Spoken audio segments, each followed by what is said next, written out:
Hi everyone, thanks for joining. We're going to get started now. Today we have 30 minutes, and just a reminder, one question, one follow-up. Today we have Dr. Williams and Dr. Heyer here, so I'll turn it over to them for some brief remarks. Right, good afternoon. I'm pleased today to be joined by Dr. Dirk Heyer, not in his normal role as Chief Coroner, but also in his role as a Vaccine Distribution Task Force member and coordinator of the Provincial Outbreak Response. And I'll get some updates, and then at the end I'll see if Dr. Heyer wants to add any further comments from his perspective. So this is Thursday, so we're seeing how the week has gone and where we're at and where we might be seen as the weekend comes ahead of us. And since last update on Monday, Ontario's reported a total of 11,363 cases of COVID-19. That means we had 3,469 cases on Tuesday, 4,212 cases Wednesday, and today, 3,682 cases. That means our current 7-day average for the COVID-19 cases is 4,176. The interesting thing is that's a decrease from last week's, which was 4,208, so just under a 1% decrease. The provincial cases have increased by 26.4% this past week. That's April 10th to 16th, to 204 per 100,000 people. And that's a bit of a delay due to the rising numbers. Ontario's reported over 4,000 new cases for 5 of the last 7 days, but we've had 2 days when we're under 4,000, and the number's getting closer to 4,000 rather than being in the mid to upper 4,000s. I'm also sorry to report, in addition, that we have 94 deaths since Monday's update. This includes 40 additional deaths in today's update, which is the most in a single day during the third wave of the pandemic of the province. We extend our deepest sympathies to the families, friends, and caregivers of those who have passed away from COVID-19, and to all those mourning the death of a loved one in these difficult times. And we've seen these coming from different settings, whereas in the past we saw more coming from long-term care. We're seeing, unfortunately, some even come from the community side. Hospitalizations and ICU occupancy are once again at their highest levels since the beginning of the pandemic. Today, there are 2,350 people in the hospital and 806 in the ICU at this time. In terms of testing, we did 54,246 tests processed yesterday, with a positivity rate of 7.8%, down from the day before. The current 7-day average of the percent positivity is 8.6%. With the variants, there are now 44,536 confirmed variants of concern in Ontario. The majority of these are the B1.1.7 variant, first identified in the United Kingdom. The 7-day rolling average positivity for the mutations or variants of concerns is 70.6%, which is slightly down than 73.6% 1 week ago. And that's the first trend direction we've seen of it coming down. So, what can we conclude? We're in this very precarious transition time. Are we at a plateau? Some things are plateauing. Some things are dipping down a bit. Our reproductive number, effective, has reduced from 1.2 down to 1.03. These are all indications that we might be starting to bend the curve a bit, but it's not enough time yet. We're just seeing the impact now of the stay-at-home order, and we need to watch it a bit further. On the other side, we've distributed over 4.2 million doses of the vaccine in Ontario. On Tuesday, we set a record on the number of doses administered in one day, 136,695 shots in arms, as people like to call it. And yesterday, we did 134,000 920 doses were administered. In the coming weeks, we anticipate receiving larger increases in the amount of Pfizer vaccine arriving in Ontario. This will mean more people immunized against COVID-19. This is the bright spot when we're having these hard times in the news of the hospitalizations and other cases. I'd like to thank everyone who got their shot or vaccination and all those who have registered to get their vaccination. All very important. I'd like to thank and acknowledge the many vaccination partners. And there are many, and that's what's really exciting. Many in hospitals, many in public health, many in pharmacies, many in community groups gathering together, volunteers, all levels coming together, and excited, as many say, it was a really good place to be involving at those vaccination sites. So we are really pleased that this is going well, and we hope to get more and more vaccine, to get more and more people vaccinated as soon as we can. And you've heard us say that we want to vaccinate ourselves out of the third wave. We'd like to vaccinate ourselves out of the pandemic as well. And we continue to work and drive at that at this time. So thank you for all who have already received their shot or vaccination, those who have registered, and those who are trying to sign up. Keep at it, keep working at it, and we'll do our best to get the vaccine out and around to the right places as we deal with different ideas and strategies that I know Dr. Heyer and the task force are working hard at this time. So we're doing all we can to get them vaccinated as safely as possible. And we also then, during this time, while we're waiting for all the vaccinations to get done, while we're waiting and we're seeing the fruits of some of your efforts already, I believe, if we're thinking we're going to start to bend the curve, that by staying home, by limiting your contact to your household, by wearing a mask when you're out in public places, good hand hygiene, staying home if you're ill, getting tested if you think you have been exposed or you're unsure, and checking that out. And keeping all those things in place. When you're out and around doing your outdoor activities, it's not meant for large congregate activities. It's meant for you to do with your family and that as much as you'd like to do out and around in those settings there. So if you're going to do things, do them carefully, because you still need to follow the public health measures in those settings. And if we keep doing that, I'm hopeful that over the weekend we may see some further plateauing perhaps of our numbers that may indicate that we're starting to get ahead of some of these things in that, because the harder we do this, the better we bend the curve, the less people go to the hospital, the less that fill up our ICUs, and we can give relief to the hard-working first-line workers are doing their best, and our people in the hospital sector are doing all they can to mobilize, reassign staff, move people around to make sure that those who do get ill and need the care get it in the best way and the most timely way, because we want to make sure we keep those rates of healing and resolving down, and to keep our mortality rates down in that matter. So it's everybody doing their part, and together we can make that happen. Those are my comments. I'm going to see if Dr. Heyer wants to add some more comments before we go to the media. Thanks, Dr. Williams. Good afternoon, everybody. As you've seen in prior conversations where Dr. Yaffe or Dr. Williams and I are together, I listen to the information that's provided by my colleagues, and I reflect on it. And today, I reflect a glimmer of hope that the numbers are a little bit less this week, but then I hear the 40 people who died, and I recognize from my other role that we have been seeing a number of people dying in the community outside of the hospital, which is new, unfortunate, and sad, because these people have not been able to obtain health care because the disease affected them so quickly and so seriously, leading to deaths in the community, which we did not see in the Office of the Chief Coroner in the first wave, as many people had been in a different setting. So I continue to reflect on the significant number of people in the intensive care unit, the incredibly hard and challenging work of those people to try to get better, their families to support them, despite the fact that sometimes the people who are sick have been transferred hundreds of kilometers to another setting so that they can receive intensive care unit care, and the tragedies that still occur despite that care.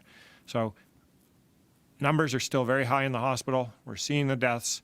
We are making a difference. And for that, I want to say thank you to those who are making all of those efforts to continue to do what they need to do from a work perspective, from a staying at home perspective, and all of the steps that people are taking while continuing to remember those that have suffered such tragic loss. Thank you. We'll go to the phone lines. Just a reminder, one question, one follow-up. Over to the first question, please. Your first question comes from Dave Woodard with Global News Radio. Please go ahead. Good afternoon, Dr. Williams. The Premier today said that it was yourself and the science table that recommended targeting outdoor activities like golf and basketball when it comes to limiting the mobility of people. But people on the advisory table have since come out to say that's not what was recommended at all. Can you set the record straight? Can you tell us if postponing outdoor activities like those activities like golf and basketball was something that you and the science table recommended? Well, to be clear, the main thing that was recommended from my understanding from talking to Dr. Brown was that outdoor activities are safer than indoor activities. Nevertheless, one still has to maintain the proper protocols around our public health measures. That includes masking. That includes not congregating in large numbers, doing an individual activity, except with your household, in that area there. So those are the main recommendations. The concerns were raised that people had complained that they saw large gatherings of people in outdoor parks and areas undertaking different things, including team sports and that with close contact without precautions. And that question was raised and they were made aware of that. So in general, our recommendations from my side and from the science table was that while outdoor activities are good, they should be maintained to be individual, household, family, not large gatherings with people close together without masking and without physical distancing. That still is the position that we had put forward there, but I know that a number of people had raised concerns to various individuals that they felt there was a lack of adherence to that by various groups around the province and that, so they're aware of that. So those were the recommendations that we made. Just to build off that, I think one of the key recommendations that flowed from the public, as I understand, because I wasn't at either of these tables, the public health measures table and the science table was to focus on mobility and to reduce mobility and to maintain to limit the intersection with others, to limit the movement of people across jurisdictions, sometimes across different locations within the jurisdiction that you're in, to reduce the potential for transmission, the potential for spread, the potential for infection, and therefore hospitalization and death. Follow-up? Thank you. Perhaps I'll be a little more specific, Dr. Williams. If you were asked point blank from the Premier whether you think that sports like golf or tennis should be banned or, I guess, postponed for the time being, what would your advice be? The advice has been always that if you're going to undertake to do those kind of things, can you guarantee that you're doing them, as Dr. Hires alluded to, have you decreased your mobility, not travel all over the place for it? When you're undertaking it, can you keep your 6-foot distance all the time, except with your household members? And can you guarantee that in the action you're undertaking? We had reports from people who were sharing very close proximity to each other, whether it's in golfing or in other things. And so there's a desire to try and be consistent because one thing that was very concerning, and that was made clear by the science table, is that without strong measures, and they were clear on that, if you had to do certain things, if you didn't make sure they were strong and consistent across the board, we will not be able to bend the curve. And the numbers that were projected, both in hospitalization, ICU, and et cetera, was very daunting and I think very shocking to everyone, and need to see how to best do that because everybody wants to bring those numbers down, do all you can in a very concerted effort in that time, and they took those projections very seriously. I think one of the other things to remember as well is how do you get to those activities? and certainly there's the activity itself. It's then getting to the activity, and so people might have shared vehicles, and vehicles being in close contact, obviously, without necessarily as much, a greater chance potentially of transmission. So thinking about the getting there, the activities that occur when you're at a setting, and then what are the activities to leave from there. So I think it's really thinking about the broad picture where mobility, again, becomes one of the key fundamental factors to think about in ensuring that we reduce our mobility, reduce our movement, and therefore limit our intersections with others, except for those where they may need to for a variety of reasons, or if there's a particular family member or friend that they would be associating with. Next question. Your next question comes from Colin DeMello with CTV News. Please go ahead. Hi, good afternoon, Dr. Williams. You're asking hospitals to stop non-emergency surgery. We're just trying to determine what emergency surgery would still be allowed. What do you define as emergency surgery, and who at the hospital would actually make that determination? Well, that's why the directive, which was basically a continuation of what the memo was put out by Ontario Health, it does lay out in there very clearly that is the decision of the physician and the presiding specialist at that time. They know what our emergency surgeries are. They can move some things that might have seemed in some areas at times elective to semi-elective to urgent if they feel it's necessary, depending on the course and situation there. So having done that before, they were very, I think, diligent at following those recommendations. They know that what's best for the patient, if they need to move it towards surgery and it has to be done, they will do so. So that leaves it totally up to them and their responsibility, because they are the caregiver and they are the specialists who can assess that situation and can understand what is necessary, what is urgent, and what is semi-urgent, and what is elective. They're the best judges of that. Follow-up.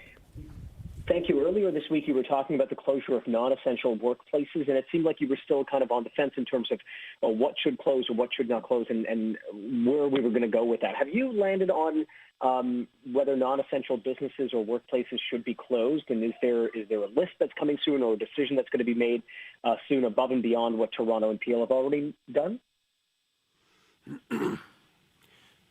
So I think what we're trying to do here overall is we're trying to, and I think same with Toronto and Peel, we're trying to look at the workplace essential. The ones that are open right now are supposed to be essential. As I said before, there's a lot of things that at first blush you'd say it's not essential, but then you find out from someone's perspective, they depend heavily on that. Is there another way to get it, yes or no? And you may say, well, it is, but those of with less, I would say, affluence and ability can't get it.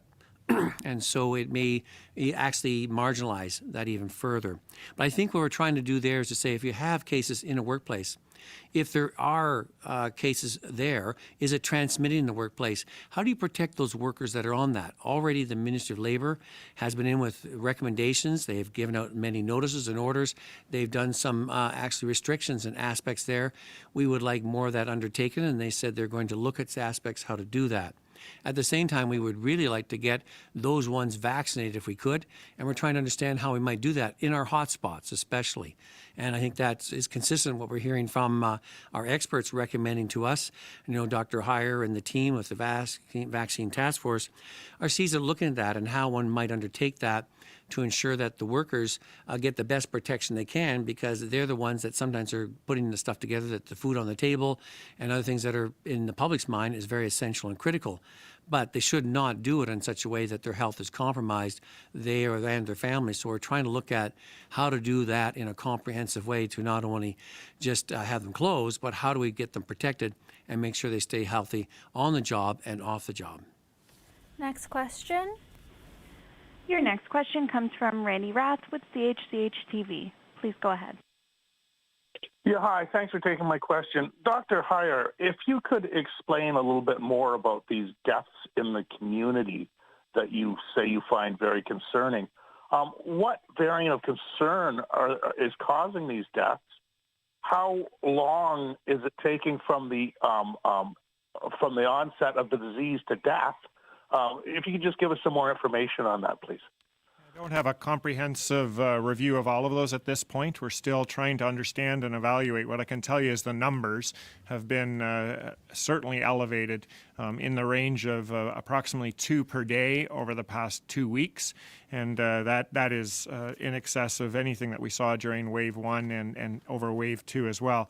We are seeing them in a range of ages from a younger age in their 30s up through into their 70s. And many have either had a test positive or are associated with people who were test positive, and that they have had symptoms, and then those symptoms have been present, not to the extent that were recognized as necessarily requiring hospitalization, and then they were found deceased later in the day or in the morning. And so we are still evaluating and trying to understand all of the circumstances, but certainly it's notable in the fact that this is a younger population, this is a population in the community, this is a population who are suffering serious consequences in the form of death in a quicker period of time that we saw in the past. Follow-up? How can we guard against that? Does this mean that there's going to be a different protocol when people get sick? Should they? Is there anything we could do to try and prevent this sort of thing from happening in the community? Yeah, strict and careful and thoughtful following of public health measures and reducing transmission and ensuring that we do everything that we can to reduce the spread of this virus. We're taking those steps. We're working together to try to do this, and everybody that can are taking all of the steps possible. There are some that are required to do additional activities in their day-to-day work and their day-to-day placement. But it's really important that we all think about the risk of putting each other and others and ourselves into in all of the activities that we do. Reducing our mobility, staying at home, staying safe, and saving lives is the approach to take. Next question. Your next question comes from Jack Hahn with Queen's Park Briefing. Please go ahead. Hi, Doctor. Does it make sense to you that overnight camping isn't allowed? Wouldn't that fit in the good outdoor activity section of if you're only doing it with your own household? We've looked at that, and one of the aspects of those who have done that, and I've done that before, is that when you're in those settings there, one of the challenges we've had to look at is that when you're doing the camping, you have to use the congregate use of the washrooms and facilities and showers, that they're not set up for individual use, whereas we've allowed individuals who have need to have residents that have contracts with some of the parks that they can do so, because they usually have self-contained units and can do that, and they need a place to reside, and we've allowed that. But where in the spring sometimes you often get, and we've experienced that sometimes with large groups gathering, big parties and stuff, sometimes they've had to be removed from the camp. So it is another chance for more mobility, more traveling, more moving around, which we're trying not to encourage at this time, so we can get towards perhaps a better summer. But we have not opened that up at this time because of the need for congregate type activities that one has to have when one is undertaking doing that in campgrounds and in the provincial parks. I think if I reflect on the question that Randy asked that we just provided answer to, and think about what Dr. Williams said, what do we do in trying to figure out when somebody might be unwell? Well, unfortunately, as we've come to learn with this pandemic, and we've learned so many different things about the virus. I've learned so much from Dr. Williams and Dr. Yaffe and many other public health unit experts who I've had the honor to work with, who have been working so hard over this period of time, and everybody in the hospitals as well.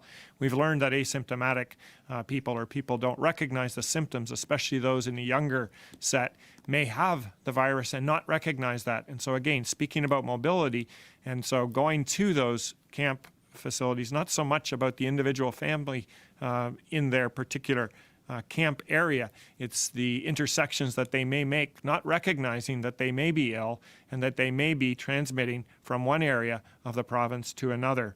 And so it's really thinking about, again, and we've said it a number of times today, mobility and the potential for transmission and reducing that potential in whatever way we can to allow to stop this virus from transmitting from one person to another, because it really lives from one person to another. And it's any way that we can stop that, whatever ways we can, is what we need to do. Follow up? And I was also just wondering, Dr. Williams, as a doctor, what's it been like for you to watch these frontline medical workers really savage the decisions that this government has made over the past little while? It said that they thought about quitting, yelling at the TV while the premier's talking. Can you empathize with that at all?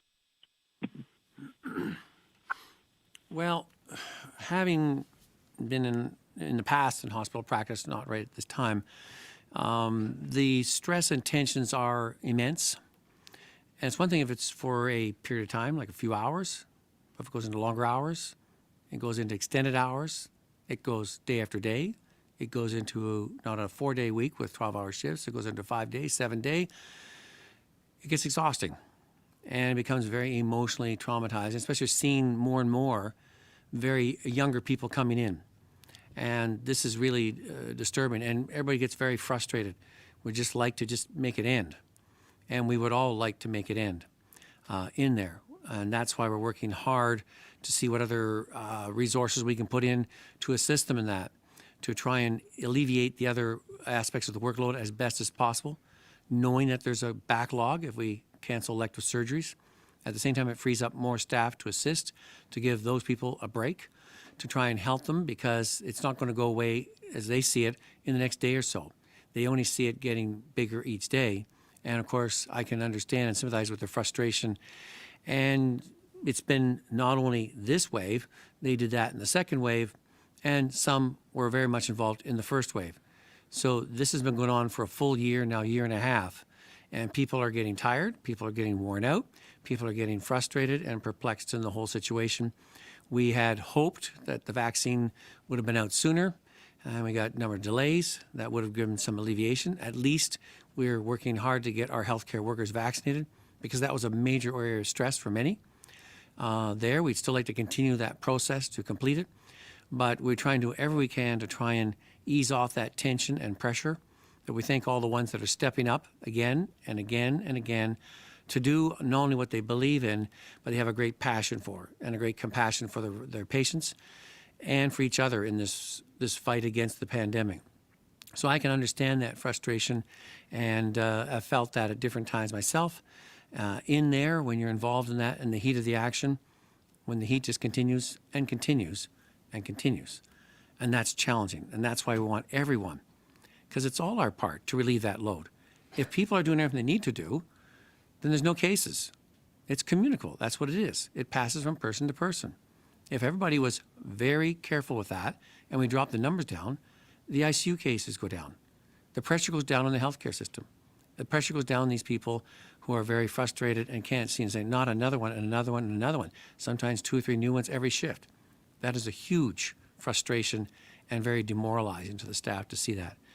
We have to, as a community, we have to have, as Ontarians, pull hard together right now to bring this down. Why we get vaccinated? Well, the vaccine takes time to take effect. It doesn't happen instantaneously.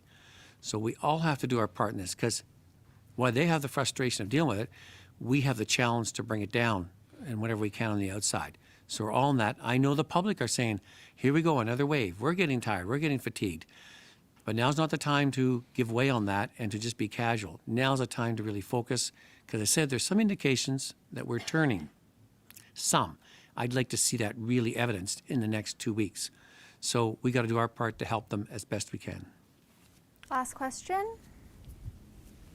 Your final question comes from Rob Ferguson with the Toronto Star.